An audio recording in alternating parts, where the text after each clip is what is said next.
Wake that ass up. Early in the morning. The Breakfast Club. Morning, everybody. It's DJ NV Angela Yee, Charlamagne the Guy. We are the Breakfast Club. We got a special guest in the building. He has a new show on ESPN. It's called Declared. Chris Brickley. Welcome, sir. Thanks for having me. Now, you're from Boston, correct? Yeah, Boston, New Hampshire area. So you gave up that because you got a New York Yankee hat on? For sure. I'm not mad at you, bro. I'm not mad at you. Yeah. And Envy's going to take down his New York Knicks jersey that he has hanging up. So you Yeah, guys man. That already is a discussed Porzingis that. jersey. I don't need that Porzingis jersey up here anymore. Definitely need to change that. So I'm going to give it to somebody. Now, for people that don't know, you are a trainer. I am. Explain how you got into the training business and some of the people that you've trained for people that don't know. Okay, so, I played at the University of Louisville. And then I got into coaching. Did the college coaching thing. I was the youngest Division I college coach in America at the time. You couldn't make it to the league? What happened? Nah, couldn't make it to the league. Why not? Wasn't good enough.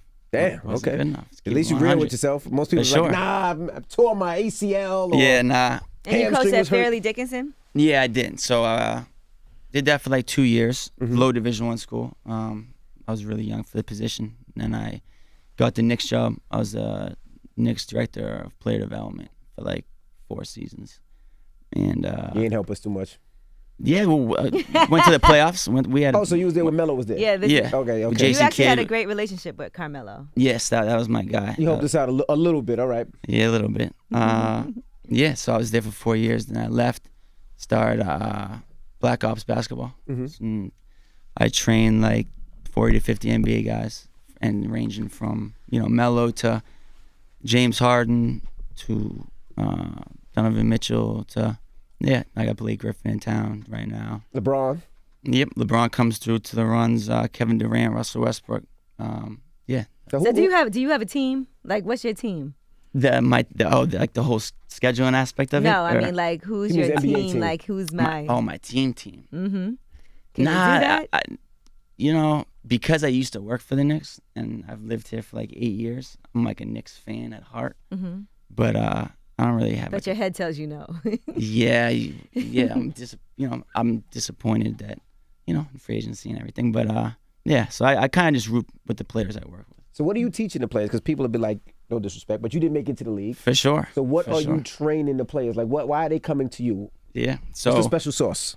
yeah, and really it's just studying the game. That each player we have conversations. It's like a intense relationship. It's almost like in a sense that I have 20 girlfriends, but as far as time goes, Right. as far as we're texting all day after every game, every morning, and so you build that relationship, get the trust, and figure out what they need to get better at and work on it. So what do you tell LeBron? I'm sorry, like LeBron, probably one of the best players in the NBA, right? So what do you tell him after this game? Yo, your left look kind of soft. Like, what do you tell him? Like, so my relationship with LeBron, each player is different. Some of them it's a daily basis, some of them it's a weekly basis. With LeBron, he'll come through with the Black Ops 5-on-5 runs. So what I do, it starts next Wednesday. Do it for 8 weeks, and he'll come through. But I don't really do the coaching stuff with LeBron. It's more like he just jumps in the game. lets him do his thing, and so some players it's development, some players it's just like we're just friends. It is hard to build that trust, though, with these NBA players For because, sure. of course, they don't want anybody to ever see like what's going on when they're training, For sure. and to even be able to communicate with you and know that you're not going to blow up their spot or leak out any information. So how did you build that trust? Yeah, trust is everything. That's what it is. So I started with Melo. Melo was kind of like didn't really work with many trainers. So players seen that and they're like, "Why? I want to see what he's about." Since Melo trusts him, this was like 4 or 5 years ago. So Melo kind of opened the gate for me to, get into Kawhi Leonard and all these other guys. And yeah, the trust is everything. Like you said, they don't want certain stuff getting out there, but at the same time, we're strategic and we put certain stuff out there, workout clips and stuff that can help the guys sign a new contract. Now, you also had this deal with Puma, and that came about after you were working out with Rudy Gay. Yeah. And so explain that story. So yeah, Rudy Gay came to a workout wearing Puma basketball sneakers. I'm like, Puma's making basketball sneakers. I didn't know that. So I told my manager, Alex, I was like, I want to get a Puma deal. And within 6 months, I became, the first trainer that had like an NBA type sneaker deal. How did that conversation happen? Because it's not like they're giving out deals to trainers. Yeah, it was went to Boston, went to the headquarters, and they kind of felt me out, and they liked the whole, basketball, fashion, music thing. Puma's kind of big, as you guys see, they sign a lot of artists, and so they like that. And yeah, I love Puma. I love the creativity they give. So I randomly have on some Pumas today also. I know, which are very cute. Those ones are comfortable. Now, what's up with Melo? I'm a huge Melo fan. I feel like the NBA has done him dirty. You've trained him as he is right now. Is he NBA ready? Yes, 100%. Is he starting 5 ready? Yes, given the situation. So Allen Iverson. Do you remember? Favorite player that played in the league. So he kind of got like, some people say like not like blackballed, but like he got into a situation at the end of his career where like teams would be like, oh, he's gonna want this role, so we're gonna stay away. And I think that's what's going on with Melo right now. He's easily better than 60%, 70% of NBA players walking around. It's just I think teams are afraid of that I want to be a starter or I want this. That's not the case though. Melo just wants to have a final season, have a farewell season. That's what I'm saying. Like do what that D man Wade deserves did. A farewell season. Do the jersey swap. Yes. He had a great career. He's a Hall of Famer. So hopefully that can happen. And I think the Knicks should be the one to do it, man. The Knicks should bring him back one last year. Let Melo do what he wants to do for this last year. Let him ball out. Let him have his farewell journey. Let him go to all these games and all these places and give him cool jerseys. Like, he deserves that. 100%. I think he's one of the best scorers of our generation. And, yeah, he's working. We've been working for, like, he didn't play this season, so we'd work the whole winter. It was strange seeing him in the winter, Right. So that dynamic was different for him. I knew he was, like, kind of struggling through that. But he's in a good space right now. Now, who wins this year? I mean, the teams, the NBA looks better, way better. It's not just two teams. I mean, you got Brooklyn, who it's going to be a little hard. Well, now, hold out. on, slow down before you even slide past Brooklyn like that. Are you excited about our Brooklyn Nets? And I know you're cool with KD. So, did you anticipate that move from KD? I know people had been bubbling about it, but did you really think that was going to happen? No, I knew it was a possibility. I didn't know it was going to happen like that. So I'm really close with D'Angelo Russell. Mm-hmm. So I felt like that. So he's like 22 years old. D'Angelo's only 22. Yep. 22 like he's been in the old. league forever. Came in 1 year. He's one and done. He's an all-star. Mm-hmm. Mm-hmm. Took the team to the playoffs. Mm-hmm. Had the team doing team dances on the bench. He had the team being a team. Correct. And in my mind, you should reward that. It kind of did him dirty. So that was a disappointment. But Kyrie Irving comes. Kyrie is the best ball handler in the league. For sure. He's busy. Yeah, he's got a ring. He's ridiculously good. It's a tough one, but I love D'Angelo, but it's Kyrie. Mm-hmm. So what's going to happen this year is going to be interesting. So, KD most likely, won't play. Mm-hmm. So it's going to be, Kyrie will be in the same situation that D'Angelo was in last year. So I feel like there's going to be an extreme amount of pressure on Kyrie to be like, all right, are you going to lead this team to the playoffs like D'Angelo just did? And that's when it gets, the whole pressure, the whole New York thing. But the only thing is he's from New York, from Jersey, so he gets it a little bit. He has a lot of family here. Right. People love him. So it'll be a little different. But then again, everybody loved Melo at first, too. And then it turned on Melo's ass. So you are excited for our Brooklyn Nets? Super excited, yeah. Okay. Yeah, KD, especially once KD starts playing. I think that team's going to be tough. So who's taking it this year? That was the question. Who? You didn't anticipate Kawhi Leonard's move either. No. I think I like the Clippers. Like the Clippers over the Lakers? Yeah. Why? For sure. They already had they had Lou Will, they had Patrick Beverly, they had a really good team, played well, and then you're adding two stars who are team players. Kawhi plays both sides. PG plays both sides. So I think that team's going to be tough. Over the Lakers, though? Lakers got a strong team. Yeah, the Lakers are going to be good, but I just feel like who? Yeah. What do you think? And why? I think the Lakers. You should go for the Knicks. That's your team. Shut up. But I tell you, Brooklyn Nets next year. If everybody's okay, they're gonna be a tough team. The reason I think the Lakers, I think everybody counts that guy out, LeBron. Yeah, he's a beast. And I always say LeBron is the best player in the league. People say Kevin Durant. Some people say this. Some people say that. Mm-hmm. But he is physically the best player I've ever seen with everything. As far as he's almost like a robot. I agree. And I think people are really counting him out. And I think that's where LeBron plays the best. For sure. Now that you bring AD there, he has another component. They brought Danny Green there who can shoot. He's going to be running the point. He just needs one more piece. I don't know if Cousins, how Cousins is. If Cousins is healthy, I think it's LeBron. I think LeBron and them got it. But I also feel like the Warriors ain't no slouch either. For sure. The Warriors have done it without Durant before. Only thing is they ain't got Iguodala, but they added D'Angelo. They got D'Angelo. So I think the Warriors ain't no sucker either, though. No, for sure. Now let's talk about you a little bit and some of these NBA prospects that you've worked with. How do people get the opportunity to work with you? Because I would assume as an NBA prospect, obviously you don't have the money that an NBA player would have. So how do people manage to hook up with Chris Brickley and work with him? Yeah, so I've you're right about the money thing. That's actually a big NCAA. So when I work with a guy that's not in the NBA, the NCAA is like eyeing in on it to make sure that there's no violations and that they're paying and everything.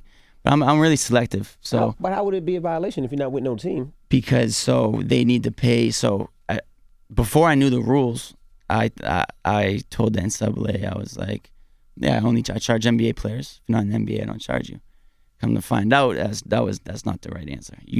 That's giving benefits to like a grassroots kid. So that's bullcrap. The NBA can afford it. Like they make millions. This kid can't. He's just trying to make it. Because I guess I'm working with some of them. I'm not working with. I guess it's the whole it not being fair. Yeah, I don't know. So I'm selective.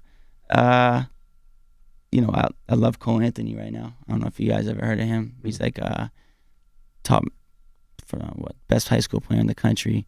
Dad was Greg Anthony in the Knicks. Yep. He's gonna be the real deal. And yeah, I'm just selective, and I try and get them when they're like young. So, sophomore, junior year of high school, and then that's when you like the whole development process. That's when it's like really fun. You can get a guy in his like 4th year in the league, 5th year in the league, and work with them for 5-6 years. But to see the whole process, that's when it's like. Does that mean it's smart for agents to try to be cool with you so you can give them information? Yeah. So I don't. I've gone my whole. There's no insider trading here. So I've gone my whole career not. I don't really mess with agents. I just go directly to the player. So I don't really do the agent thing. No. But they could ask you, like, so what players are you working with? Who do you see as somebody? Yeah, and I don't really say. I'm not really for the agent. I'm like for the player. I just see how agents get real. Basically, they get the player, their big deal, 80 million, 90 million, and then they just kind of go silent. And no disrespect to agents, that's some great agencies, but yeah, I don't do the agent thing. I just go directly to the player. If teams ask about the players, I'll give, my feedback. But with the agent stuff, there's so much snakes, and the business it's a dirty business. So do you train high school students and younger kids, or no, not too much? I'll do like top 10 in the country type kids. Sorry, Logan. Logan will be there in a minute. Don't Who's Logan? Logan's my son. He gets busy. How old is he? He's 15. Okay. He's 15. He's going to high school this year. Bergen Catholic. Plays AAU? He played at AAU. I pulled him out of AAU though. Okay. I just want him to train. I just have him training. That's actually smart. Summer, all summer actually long. really smart. I think because AAU, a lot of times they rank these kids, and it's too much pressure on the kids. 100%. And I still want him to have fun, so I just have him train 5 days a week. He does 3 days basketball, 2 days football. No, that's smart. Just footwork and all that. But I was gonna ask you, ever heard this kid? What's the best high school prospects right now that you see that's either in high school, going to college, or whatever? The best ones, so I'll go with Cole Anthony. This kid Precious, he's out of Harlem. He's going to Memphis. He's top 10 in the country. Scotty Lewis, he's from New Jersey. He's like top 15 in the country. Yeah. What about all these NBA players, son? Like you see, like Dwayne Wade's son playing, Shaq's son playing, LeBron's son playing. Okay, so I feel like LeBron is going to be teammates with his son at one point. I feel like he'll stay. Really? Yeah, that would be dope. That would be amazing. So the way it's played out, I think in 4 years from now, there's going to be, you can go straight from high school. They're going to cut that rule. So I feel like LeBron and Bronny will be teammates. Are you a fan of them cutting that rule? For sure. Yeah. If you're good enough, then you should absolutely. Go. But what about Kenyon Martin's son? He gets busy. He's very good. Yes, Kenyon Martin's son's nice. Shaq's son's really good. D Wade's son, I think, is like a mid-level D1 prospect. Yeah. Bronny's the truth, though. Would that be crazy if LeBron's son plays with LeBron on the Lakers? I really can see it happen. What if he plays against him? For 4 years, that'd be crazy too. His son's looks like he's like a grown man. He's in 8th grade and he's like 6'3", grown body, knows how to pass. LeBron's son dunk on LeBron. Would that be crazy? He got to let him dunk on him, man. That would Oh really. my goodness, that would be amazing. Now, what about the big three? You watch these big three games? Oh, and shout out Melo's son too, Cayenne. So Cayenne's grinding. Gets busy He's too, getting yeah. he's getting. He's still young though, but he gets busy. Yeah. Absolutely gets busy. Do you What up, watch the Lala? big three games at all? I do. Those are actually really interesting. They're really entertaining because you got a bunch of guys that were like former NBA stars, and they might not be in the greatest shape, but it's fun to watch. You might you see ever them worked old with- guys get Yeah. hurt sometimes. Yeah, sometimes they go too hard. You can tell they're all out of rhythm. But I like the concept. I really do. What if Lamar Odom came to you now and was like, look, I'm trying to get back in the big three. I need you to help train me. He shook his head no. Yeah, I probably wouldn't do it. Yeah, I'm with the NBA guys, and I got to be selective. There's only certain hours in the day. So like right now, my schedule, I had a 6 a.m.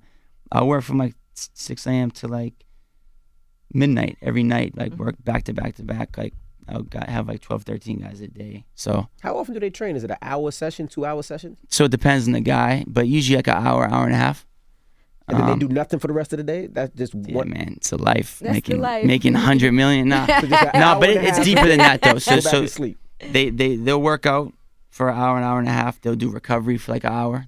That's like the new trend in the league is, go to cryotherapy and get a massage and go to yoga and That's amazing. do that stuff and then lifting. So yeah, it's a great life. So do they lift after the workout or before the workout? They'll live before. So the I have a workout. gym in the city and they'll come, they'll lift and then they'll work out. So all day the guys are just shuffling in and out.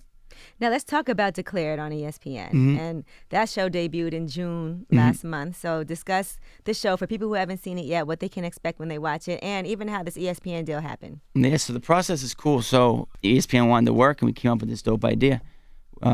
We have 4 draft prospects, and I take them through the whole process of getting ready for the draft, and off the court and on the court, just becoming a man, dealing with going from being broke to signing $1 million deals, and just the whole lifestyle aspect too. It's really Dealing cool. with family. Yeah, like, and the second they got drafted, all 4 of them said the same thing. Like, I got 15 new uncles, and so the show is really cool to see, like, the whole process of you're broke and you're in college, and 2 months later you just signed a $16 million deal. So it's kind of dope to see that. You're probably like a therapist too for some of these players. 100%. And I wouldn't say therapist. I would just say like a life coach, I guess. Yeah, like, in a sense, you become so close with these guys that even stuff that doesn't have to do with basketball, like they come to me about it, and it's part of the job. But I love it. Any players didn't pay you, like their checks bounced? That's not funny. You ain't got to say no names. Like check bounced, or they'd be like, yeah, I'll talk to my agent. Nah, a few players owe me money though, but You're not nothing. worried that they're not gonna pay you. Yeah, not even press them like that because I don't do it. I've been blessed enough to have enough like endorsements going on where like I'm not working these guys out to like break them over the head for money. I probably charge less than like 80% of trainers. So I just. That's why you got that footage, so if they ever don't pay you, be like, I'm going to put out that time. You missed break 10 15 times in a row. That's funny. Well, we appreciate you. Tell me when they Oh, can check- and last thing I want to talk about is the celebrities, but who aren't ball players Man, that actually come through because it's you've crazy. Has Clue been there? Yeah, Clue. I knew Clue was there. I knew it. And you were at Terminal 23 also. Yes, Clue's been coming for years. Meek will come in every week. So the whole Is like. Clue any good? Just keep it real, because he has a lot of gear, and he has a mouth guard, and he has the shin guards and my the helmet. Clue can shoot if no one's around him. He can free throw. He can shoot some threes. He can play horse. But no, yeah, it's crazy. It's like the gyms become like rapper / NBA. So every day, Meek will be in there 3 days a week. Is he any good? He's not. He's good on the post. He's like a big man. He's Who's like, better, Meek or Clue? Come on. If they were to play 1-on-1, Yeah. Come on. Meek better would be, win. yeah, he- 'Cause Meek would kid- win? He's in the He's back of taller. him, yeah. But that's some rappers that are really good though. Who's better, Quavo or Chris Brown? That's a great question, man. Chris get busy. But so Chris does Quavo. does, and so does Quavo. That'd be a battle. That's something I kind of want to do eventually. I want to, so from like Little Dirk to Sheck West to You didn't answer the question though. 1-on-1, who would win? Quavo or Chris Brown? Right this second. This is crazy because I know there's gonna be repercussions. We would. Let's break it down. Let's do a shooting contest. Quavo is gonna win. I think 1-on-1. I think Chris Brown would win. Chris is more physical. Yeah, and he's quick. He's good off the dribble, but it'll be a battle though. It'll be a battle. Yeah. And what about Floyd Mayweather? How's he playing ball? He's okay. He's been by the gym. He's all right. He's decent. Lil Durk's really good. Okay, Shout out to I Dirk. didn't know that. Dirk get busy? Yeah, facts. Like jump shot he has a big time jump shot. You think Chris Brown could have made it into the NBA? Yeah, maybe if when he was at 18 he started taking it serious. J. Cole's very, very good too. J. Cole gets busy. Yeah, I know J. Cole gets busy. Well, you ever play with Master P? No. No? What about Dave East? So Dave's one of my close friends. He won't play. He won't. I'm trying to get him to He stank it up one time. Oh yeah, I had a birthday party at Terminal 23. Maybe it's because he was on my team and I stank it up. Yeah, he was. You guys were But both terrible. We were terrible that day. Evie was on Really? my team. Who else was on my team? Dave East. I think Clue was on the other team. Who was on the other team? Yeah, it was. I know what I wanted to do. I'm not gonna lie, it was a pathetic game. When I was 16, when I used to be like, and I would cross and then, dang. But it was like, but it was no, my leg kept going this way. My body kept, it was just all bad. Just all funny. bad. Next time you have one of them things, invite me and you. You used to play basketball too. Yeah, I was a point guard. For real? In high school. Yeah, you guys gotta come by. That's you gotta right. come by and play the rapper run. The rapper run. I Man, want that's one. You rough. gotta ease me into it right now. I'm a little. We don't have time for that. All right, whatever. Well, Declared. Tell them where they can see Declared. Yeah, you can see Declared on ESPN Plus. I think it's streaming on ESPN Plus, the app. And yeah. All right. Well, we appreciate you for Is there joining anything us. that we didn't get to bring up that we want to make sure we know while we have you here, Chris? No. This is like you already got me in trouble. I talked about these players owing me money. Eh, I told you Quavo is not messing with Chris you. Brown, and I said Clue is trash. Oh my gosh. That's a Nah, shame, Clue's man. not You was- trash. He could shoot. You were hanging out with the Migos, man, and now this is what you do to Quavo? Nah, but Quavo's really good though. That's the thing. That'd be a battle. That really would be a battle. I would like to set it up. All right, Set let's up set it Clue up. versus Meek Mill. That's what I want to see too. What about Khaled? You ever work with Khaled? No. Justin Bieber's okay. If you had to guess, Khaled versus me, what would you say? I've seen Khaled it. versus Meek Me. versus you. You got. I that's think okay. No, he that's can't you move haven't that seen- well. You haven't seen Envy play. Shut up. So I got one last thing. Something I'm working on. Me and Drake are working on doing one of the Black Ops runs. And Drake ball? I'm not sure. He built that court. Yeah, I Court was is gonna amazing. say. But if you gotta He say, better. that's not That correct. court's You have that court in your house and you don't know how to play ball. That then- court is You look like you can crazy. shoot a little bit. He has like an NBA practice facility in his crib. So I'm trying That's to really dope. set up a Black Ops run there this summer. So that'd be dope. That'd be dope. All That'd right. be amazing. Well, we appreciate you for joining us, Chris Brickley. It's the Breakfast Club. Good morning.